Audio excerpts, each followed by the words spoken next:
Hello friends, ગામઠી કિચનમાં તમારું હાર્દિક સ્વાગત છે। આજે આપણે બનાવીશું તલ અને સિંગની એવી સુખડી બનાવશું ફ્રેન્ડ્સ કે એકદમ પોચી રૂ જેવી, ખાતા જ મોઢામાં ઓગળી જાય અને સાથે ખૂબ જ ટેસ્ટી એવી આપણે આજે સુખડી બનાવવાના છીએ। તો આ સુખડી કેવી રીતે બનાવવી ચાલો જોઈ લઈએ। સબસ્ક્રાઇબ કરો ગામઠી કિચનને ને બેલ આઇકોન દબાવો લેટેસ્ટ કુકિંગ વિડીયો જોવા માટે। તલ સિંગની સુખડી બનાવવા માટે અહીંયા આપણે 1 વાટકી તલ લીધા છે। અહીં નાની વાટકી એટલે કુલ અડધી વાટકીનું માપ સેટ કર્યું છે અને વજનમાં જોઈએ તો 100 ગ્રામ તલ અને 100 ગ્રામ સિંગદાણા લીધા છે। તલ અને સિંગદાણાની સુખડી ખૂબ જ સરસ થશે।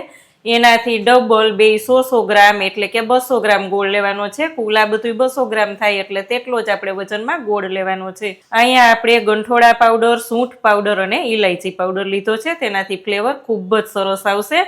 અને 2 થી 3 ટેબલ સ્પૂન આપણે ઘીનો ઉપયોગ કરી અને ખૂબ જ સરસ એવી સુખડી બનાવશું।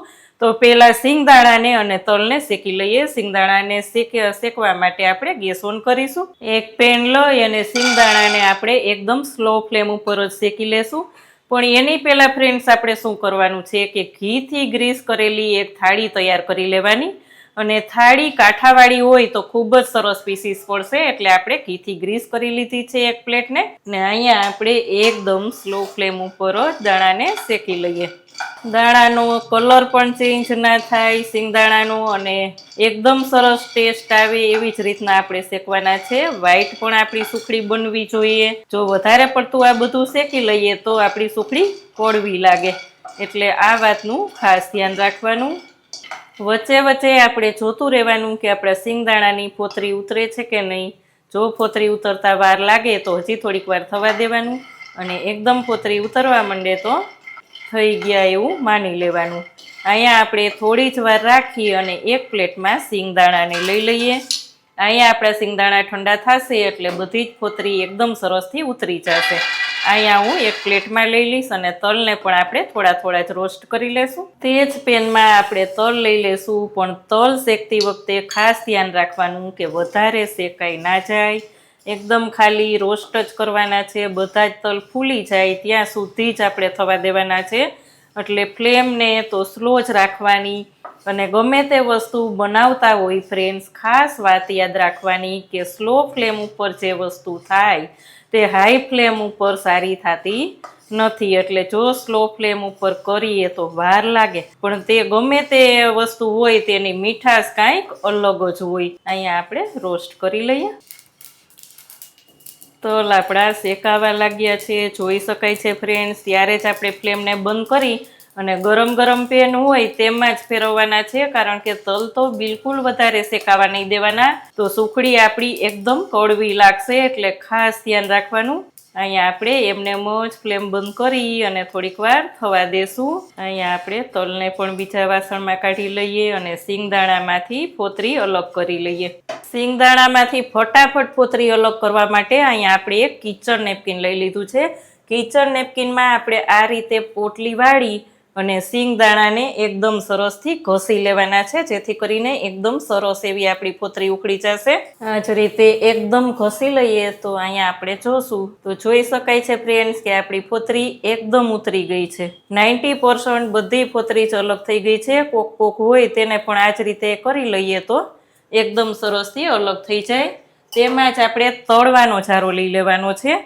અહીંયા તળવાનો જારો લઈ અને આપણે બધું જ ફોતરી આ રીતના કરશું એટલે એકદમ ફોતરી અલગ થઈ જશે અને આ રીતે આપણે સિંગદાણા અલગ પડી જશે, એટલે આમાં બિલકુલ વાર નથી લાગતી, બધું જ અંદર નીચેથી નીકળી જશે।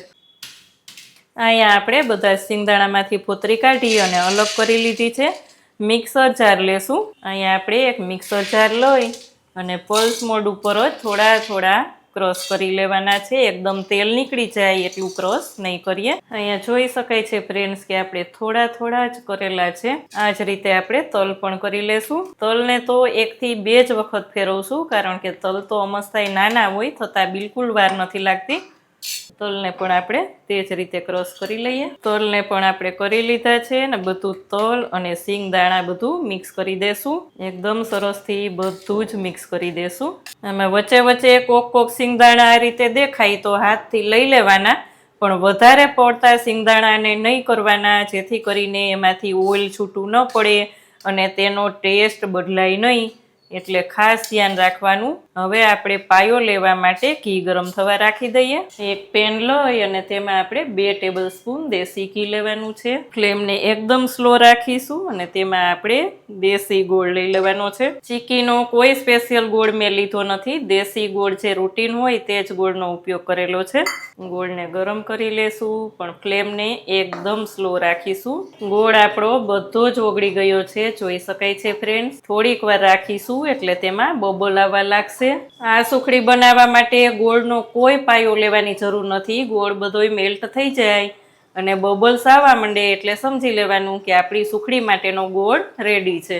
અહીં જોઈ શકાય છે ફ્રેન્ડ્સ, એકદમ ગોળ આપણો રેડી છે, બબલ્સ પણ સરસ આવી ગયા છે. તે દરમિયાન જ આપણે ફ્લેમને બંધ કરી દેવાની છે અને તેમાં 1 ટીસ્પૂન સૂંઠ પાવડર, 1 ટીસ્પૂન ગંઠોડા પાવડર, 1/2 ટીસ્પૂન ઇલાયચી પાવડર લઈ અને બધું જ મિક્સ કરી દેવાનું છે, જેથી કરીને તેની ફ્લેવર એકદમ સરસ આવશે. સિંગદાણા અને તલનો ભૂકો પણ એડ કરી દેશું. ફટાફટ બધું મિક્સ કરી દેશું. આ બધી પ્રોસેસ ફટાફટ કરવાની હોય, જેથી કરીને આપણો ગોળને વધારે પડતો ઓલો ના થઈ જાય. અહીંયા આપણે બધું જ મિશ્રણ એકદમ સરસ મિક્સ થઈ ગયું છે, જોઈ શકાય છે. ફટાફટ આપણે ગ્રીસ કરેલી થાળીમાં લઈ લેશું. આ પ્રોસેસ આપણે પહેલા જ કરી લેવાની. એક વાટકીમાં આપણે નીચે ઘી લગાડી અને બધું એકદમ સરસથી સેટ કરી દેવાનું. અહીંયા આપણે 1 ચમચીની મદદથી અહીંયા સાઈડમાં પણ આ જ રીતે સેટ કરી લેવાનું, જેથી કરીને ખૂબ જ સરસ એવી આપણી પ્લેટ સેટ થઈ જાય. ફરી પાછું આપણે વચ્ચે વાટકી ફેરવી લેવાની એટલે એકદમ સરસ બધુંય લીસું થઈ જાય. પિસ્તાથી આપણે ગાર્નિશ કરી લેવાનું અને તેના કટ કરશું. પિસ્તા લઈને પણ પ્રેસ કરી દેશું, જેથી કરીને તેમાં એકદમ સરસથી બેસી જાય અને કટ કરી લેશું. ગરમ ગરમ હોય ત્યારે જ આપણે કટ કરી લેવાનું છે. 10 જ મિનિટમાં આપણી પ્લેટ એકદમ સરસ સેટ થઈ અને રેડી થઈ જશે. તમે ગમે તે શેપમાં કટ કરી શકો છો, સ્ક્વેર કરી શકો છો અથવા તો ડાયમંડ શેપ પણ કરી શકો છો. અહીંયા આપણે સ્ક્વેર કરવાના છીએ. થોડુંક ઠંડુ થાય ત્યારે કટ કરીએ તો પણ ચાલે, પણ અહીંયા આપણે ગરમ ગરમમાં જ કરી લેશું. 10 જ મિનિટમાં આપણી સુખડી એકદમ સેટ થઈ અને રેડી છે. અહીં તમે જોઈ શકો છો ફ્રેન્ડ, એકદમ મસ્ત સુખડી એવી આપણી તૈયાર છે. અહીંયા આપણે ઉત્તરાયણ સ્પેશિયલ પણ બનાવી શકીએ અને આમ પણ શિયાળામાં બનાવીએ તો ખાવાની ખૂબ જ મજા પડી જતી હોય છે. તો આ સુખડી તમે ક્યારેય બનાવો છો કે નહીં તે કોમેન્ટ કરીને મને ચોક્કસ કહેજો. અહીંયા જોઈ શકાય છે ફ્રેન્ડ્સ, મસ્ત સુખડીના આપણા પીસીસ થઈ ગયા છે તૈયાર.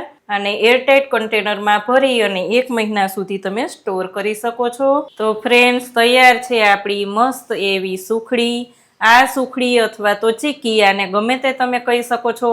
આ સુખડી તમે ક્યારેય બનાવો છો કે નહીં? શું તમારા બાળકોને આ ભાવે છે કે નહીં તે કોમેન્ટ કરીને મને ચોક્કસ કહેજો. કેવી લાગી આજની રેસીપી? જો રેસીપી સારી લાગે તો વિડીયોને લાઈક અને શેર કરજો. ચેનલમાં હજી સુધી નવા છો, સબસ્ક્રાઈબ કરીને બેલ આઇકોન પ્રેસ કરો. આવજો ફ્રેન્ડ.